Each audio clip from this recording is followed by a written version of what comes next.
YouTube, my name is Coach Rudy Mattia, strength and conditioning coach and movement expert.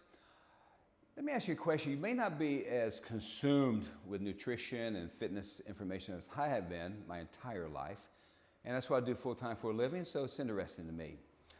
Have you heard of the sugar diet? I know, it sounds crazy. Let's talk about it for a moment. Let me see if I can enlighten you about what it's about. Now, for my personal use, I'm in the middle of a cut, and that's what us gym rats call trying to lose weight, right? We're in a cut. And I went from 235 to my present weight is 208, trying to get down to about 200 by mid-June, July. My typical diet is more of a high protein. In my case, I have usually about 200 grams of protein for the day. Carbs is moderate, somewhere between 100 and 150. It's kind of moderate, almost low.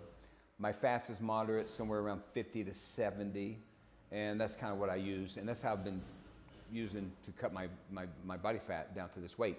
That and cardio, and of course, strength resistance training. How's a sugar diet different? Well, number one, it's really strange when you say sugar. It's not tablespoons of sugar you're just going to eat, right?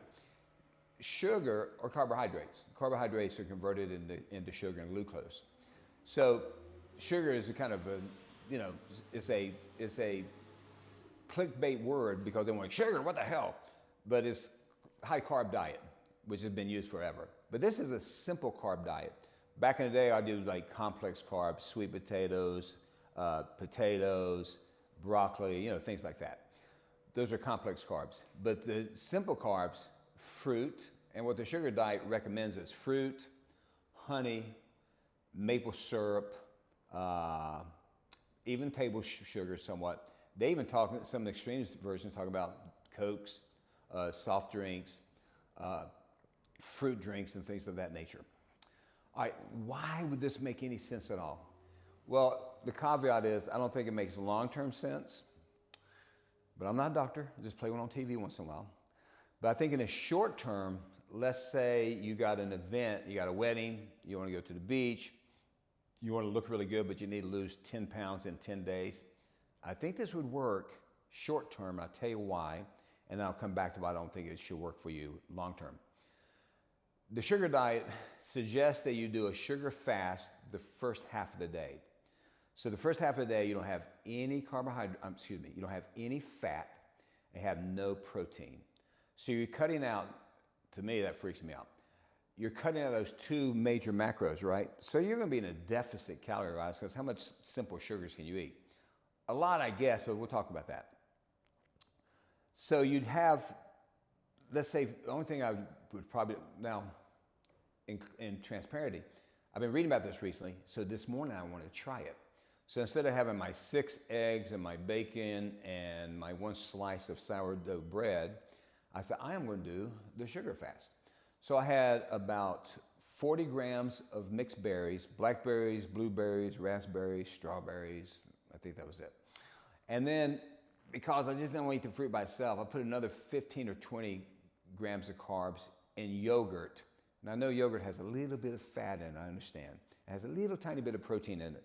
But listen, I gotta do what I can do to try this. So I put just a little bit of yogurt in there and stirred it all up and put some cinnamon on there, just so it tastes better. I had that. It turned out to be about 35 grams of carbs. I think it came out to 9 grams of protein and about 2 or 3 grams of fat, excuse me. Anyway, so I had that. And then today was leg day. So I did squats, Romanian deadlifts, leg press, leg extensions, and step ups. Man, I could have kept cruising. So part of the sugar diet is it pushes you this amazing energy almost immediately. See kids, those so-called sugar high, they run around the house like crazy people. So that's the theory. So the first half of the day, you have the sugar fast or the sugar diet. And then the second half of the day, because the meatheads aren't that dumb, they go, well, I still need some protein to maintain my muscle. So the second half of the day, you can have your last 2 meals of higher protein. Try to limit your fat still. So that'd have to be a super lean cut of turkey or chicken or maybe 96% lean beef or maybe a sirloin steak, something super lean So your fat's going to still be very, very low. So at least you have some protein for protein synthesis. All right, so why do I think it wouldn't work in the long term? I think you would crash your hormones by having your fat too low for too long. You'd probably feel like shit, and it may not be good for you in that aspect. Short term, a week to lose 10 pounds, maybe. I'm not recommending it. I'm going to try it just for half of the day. Like they say, first half of the day is your sugar fast. I'm going to try it for 2 or 3 days. If I drop 2 or 3 pounds, I may go, oh, this is interesting. But there's no way I'd try this long term. But I want to have an open mind and explore it. And I think if you tried anything for a week, carnivore for a week, vegan for a week, sugar diet for a week, high carb, low carb, high fat, low fat, for a week, it's not going to kill you. It's not going to do anything major, but you may learn something. All right, first time seeing me, this channel is called Performance Matters, because your performance in the gym, in your diet, in your life, your performance today matters to your tomorrow. Make it the best you can make it, and leave me a comment, subscribe, ask me a question, make fun of me, dispute what I've said. Maybe I'm wrong. Really? All right, I'll see you next time.